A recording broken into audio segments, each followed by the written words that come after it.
আসসালামু আলাইকুম, কেমন আছেন সবাই? আশা করি সবাই ভালো আছেন। সিম্পল কুকিং বাই আশাতে সবাইকে স্বাগত জানাচ্ছি। আজকে আমি আপনাদের মাঝে লাউ ডাঁটা শাকের চিংড়ি মাছ দিয়ে চচ্চড়ি রান্না শেয়ার করব। আশা করি অবশ্যই আপনাদের ভালো লাগবে। চলুন এবার মোর রেসিপিতে যাওয়া যাক। প্রথমেই নিয়েছি চিংড়ি মাছ, এখানে ৮-১০টির মতো। মাঝারি সাইজের 2টি পেঁয়াজ কুচি নিয়েছি লাউর ডাঁটা, আর নিয়েছি লাউ পাতা, নিয়েছি মাঝারি সাইজের একটি আলু কুচি, আর নিয়েছি 2টি কাঁচামরিচ। তারপর একটি পাত্রের মধ্যে আলু আর লাউ ডাঁটাগুলো একসাথে মিশিয়ে নিচ্ছি। তারপর এখানে কাঁচামরিচ মাঝখান দিয়ে কেটে অ্যাড করে দিলাম। তারপর অ্যাড করে দিব 1/2 চা চামচ হলুদ গুঁড়া, 1/2 চা চামচ লাল মরিচের গুঁড়া, 1/2 চা চামচ ধনিয়ার গুঁড়া, 1/2 চা চামচ জিরার গুঁড়া, স্বাদ মতো লবণ। তারপর এখানে অ্যাড করে দিব 2 টেবিল চামচ রান্নার তেল। ভালো করে মাখিয়ে মিশিয়ে নিচ্ছি।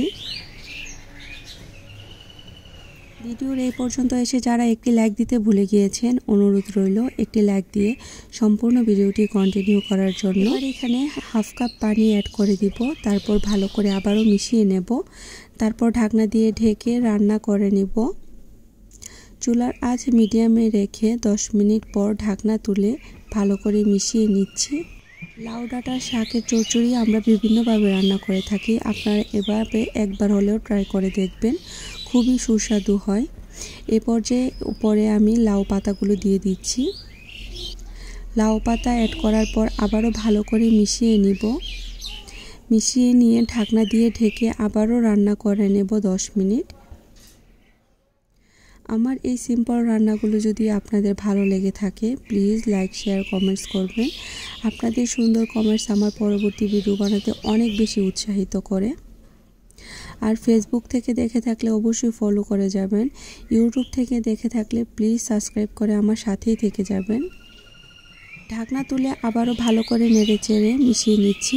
আলু আর ডাঁটা কিন্তু আমার সেদ্ধ হয়ে গিয়েছে। এবার চুলা থেকে নামিয়ে নিচ্ছি। এবার একটি প্যানের মধ্যে 1/3 কাপ রান্নার তেল অ্যাড করে দিচ্ছি। তারপর এখানে মাঝারি সাইজের 2টি পেঁয়াজ কুচি অ্যাড করে দিব। তারপর এখানে অ্যাড করে দিব 1 চা চামচ রসুন বাটা। চুলার আঁচ মিডিয়ামে রেখে ভালো করে নেড়েচেড়ে রসুন বাটাটা একদম লাল লাল করে ভেজে নেব।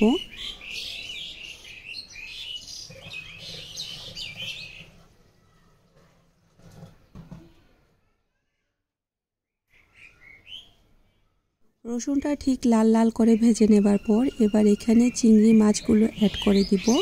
তারপর ভালো করে আবারও মিশিয়ে নেব। এভাবে 2 মিনিট ভাজার পর এবার বেসিক মশলাগুলো অ্যাড করে দিচ্ছি। এখানে অ্যাড করে দিব 1/2 চা চামচ হলুদ গুঁড়া, 1/2 চা চামচ লাল মরিচের গুঁড়া, 1/2 চা চামচ জিরার গুঁড়া, 1/2 চা চামচ ধনিয়ার গুঁড়া, স্বাদ মতো লবণ। তারপর আবারও ভালো করে নেড়েচেড়ে মিশিয়ে নেব। এ পর্যায়ে কিন্তু চুলার আঁচ মিডিয়াম টু লোতে থাকবে। বেশি হাইতে রাখলে কিন্তু মশলাটা পুড়ে যাবে। তার জন্য চুলার আঁচ মিডিয়াম টু লোতে রেখে এই রান্নাটা করতে হবে।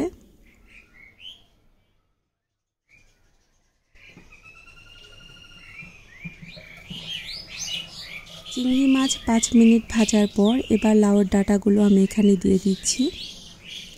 তারপর আবারও ভালো করে নেড়েচেড়ে মিশিয়ে নেব।